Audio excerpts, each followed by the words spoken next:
Warning, if there is any hate in your blood, this video may affect your health. Viewer discretion advised. Let's get right into it. Michael Jordan will always dominate it, and since the NBA is a game of champions, I want to start with the number one reason. Number one being, he's never went to any game 7s in the NBA Finals. The NBA is a game of champions, and the only one to outwin him as far as leading the team was Bill Russell, and he played at a time when he won his first ring. There was only 8 teams. You have to give it to Michael Jordan in the aspect no one's dominated the finals like him. There's been plenty of players to win multiple times, win championships, Curry, LeBron, Larry, Magic, leading their teams, but no player has won 6 championships, especially 2 three-peats, at a time when you can play defense, touch players more, and stop them from scoring. It was a much harder thing to score back then, therefore it was a much harder thing to win back then, and that's the number one reason he will always dominate these conversations of being the GOAT. Number 2, let's count them out. He has 1, 2, 3, 4, 5, 6, 7, 8, 9, 10 scoring titles at a time where players were getting clothesline.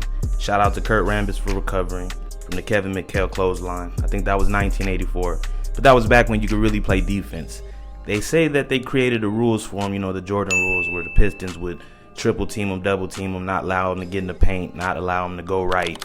But that's just defensive measures you're going to take when you're dealing with a prolific scorer such as Michael Jordan. There was one year, I believe, 1988, where he averaged 37 points. And he also did something incredible in that same year. He did multiple things incredible in that same year. But 10 scoring titles, there hasn't been someone getting even close to that. You have James Harden, he has a few scoring titles, I believe. Kevin Durant has a few, and they're all great scorers. But when you're talking about scoring in the NBA, where it's about putting the ball through the hoop, 10 scoring titles will never be trumped. And that is number 2 reason why Michael Jordan will always dominate these greatest of all time conversations. Number 3 reason, we're talking about defense in the 90s and the 80s. We were just talking about scoring, but as far as the defensive end of the game, Michael Jordan has 9 all-defensive first teams, and he also has a Defensive Player of the Year. LeBron may have got one, but they say he was snubbed when Marc Gasol won. I think that was 2013 when he was still on the Heat.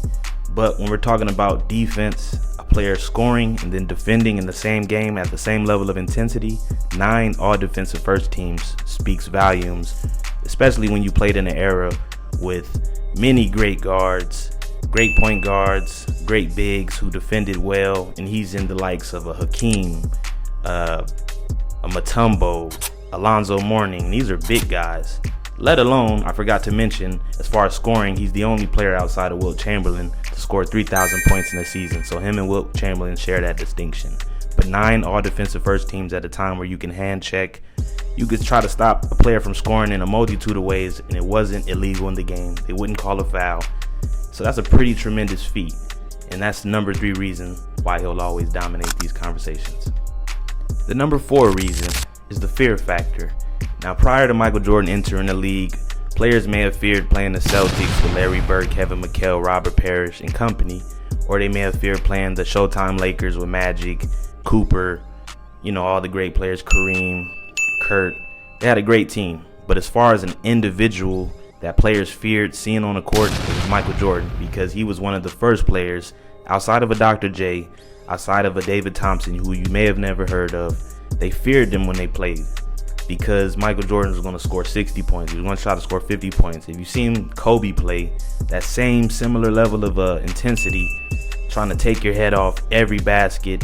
Kobe scored 81 points. Michael's career high is 69, but that fear that they brought to the game is unmatched.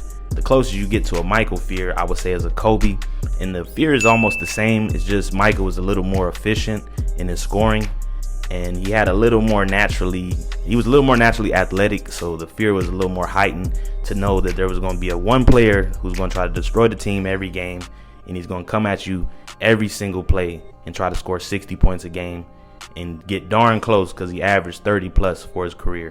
And that is number 4, fear factor. Now, for the final reason Michael Jordan will always be the greatest of all time, until someone usurps him. Maybe it'll be Victor, maybe it'll be Luka. Who knows? These guys are still young.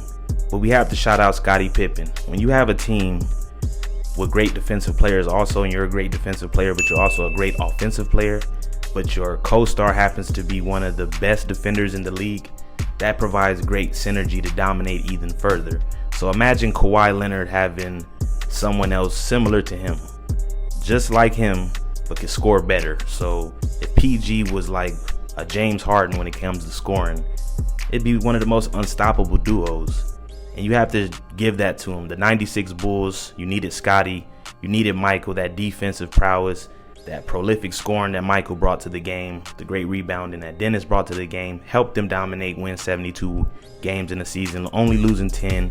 And they were only usurped by Steph Curry and Clay and company, two of the greatest shooters of all time. So that'll conclude the 5 reasons I think Michael Jordan will always dominate the game. You're talking about scoring, no one was a better scorer than him. Defensively, he showed that he was among the elite. He even did dunk contest, many all-star games where he never disappointed.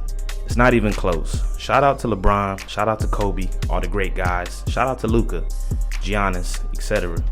But is that all I need to say, or do I need to say more? That's covered in sports. Like and subscribe if y'all are into that.